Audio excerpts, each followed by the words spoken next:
Olá, sejam todos muito bem-vindos. Meu nome é Ana Amélia Freitas, eu sou psicóloga, advogada e tenho mestrado em educação. Vamos falar um pouco sobre as noções que impactam a atuação do profissional vinculados ao código de ética. Então, o psicólogo, ele tem um código de ética profissional. O que significa esse código de ética? Ele vincula o que é permitido ou não na atuação regular da profissão do psicólogo. Quais são as medidas que o psicólogo pode tomar, quais são os elementos que o psicólogo pode utilizar e o que é proibido diante da sua atuação profissional. Então, são muitos os elementos que são restringidos ao psicólogo, né? Isso baseado em quê? Não é baseado só nesse código de ética. A atuação do psicólogo não é isolada, ela é vinculada ao social, à nossa sociedade, no nosso caso, a nossa sociedade brasileira. Nós temos a Constituição Federal. Então, vocês vão observar, vocês entrando no site do Conselho Regional ou do Conselho Federal, vocês vão buscar o Código de Ética e vão perceber o quanto que o Código de Ética do psicólogo, ele reflete a Constituição Federal. Então, ele fala desses direitos sociais. A dignidade da pessoa humana é um grande elemento, uma espécie de que funciona como uma espécie de guarda-chuva, que abarca, que abrange todos os outros elementos, igualdade, diversidade, todos eles vão estar aí inseridos. Então, por exemplo, o psicólogo, ele não pode ter uma atuação discriminatória, ele não pode discriminar um determinado elemento por qualquer motivo que seja, ou em caráter de doença, aquela pessoa tem uma determinada doença, ou em caráter de gênero, ou em caráter de cor. Nós vemos, né, enfrentamos diante de nós, na nossa sociedade, uma série de elementos que dificultam muito a atuação desse profissional. E ele não pode ser inserido nisso. Por quê? Ele tem que estar à margem dessa prática social que foge aos elementos da Constituição Federal. Então, o psicólogo, por exemplo, ele não pode ter uma prática discriminatória. Ele não pode discriminar qualquer pessoa por qualquer motivo. Ele precisa entender essa pessoa, ele precisa acolher essa pessoa. E se ele tomar uma atitude, né, que fuja a esse código de ética, ao normativo do código de ética, o que pode acontecer com esse psicólogo? Ele pode tomar uma advertência, tanto do Conselho Regional quanto do Conselho Federal.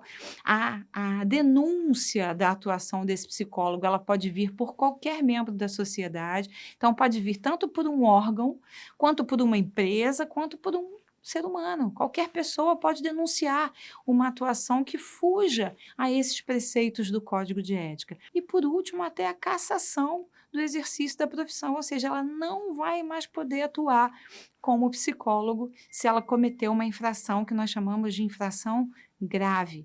Então, alguns elementos podem levar a uma sanção disciplinar, é o que a gente chama de medida disciplinar no direito. Advertência, suspensão e até a cassação do registro profissional desse profissional, tá? Então, ele precisa seguir exatamente qualquer profissional da psicologia, precisa conhecer em detalhes o seu código de ética para saber o que é possível ele fazer.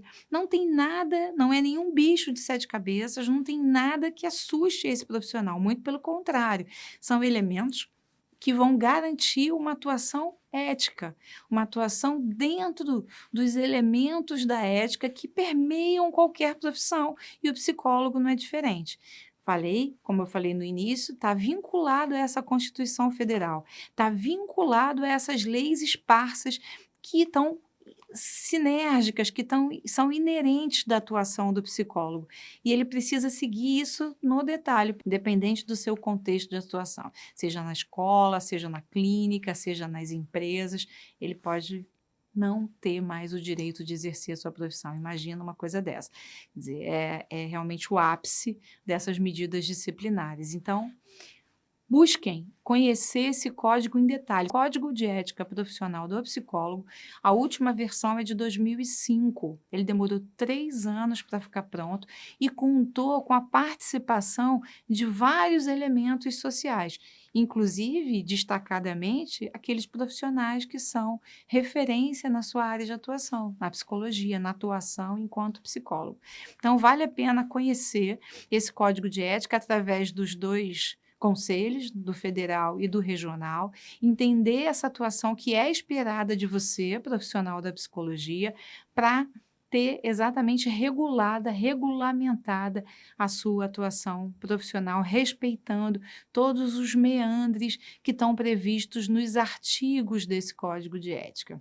Tenho certeza que você vai atingir aí esse resultado e vai conseguir trazer para o seu exercício da profissão toda a ética necessária a qualquer profissional, e o psicólogo realmente não foge disso. Então, entendam o código de ética, entendam o que os estabelecidos, leiam com regularidade o que o Conselho Federal da Psicologia fala para você. O CRP traz uma série de elementos e o CFP também traz uma série de elementos, federal, CFP, regional, CRP. Ele vai trazer uma série de elementos para que a sua atuação seja cada vez mais ajustada à necessidade da sociedade em geral. Você está prestando um serviço à sua comunidade, ao seu espaço de atuação. Então, sua atuação precisa estar sinérgica com esses elementos que configuram tanto a Constituição Federal como a sua atuação esperada regionalmente pelo seu CRP, tá bom? Muito obrigada, espero ter contribuído e até a próxima.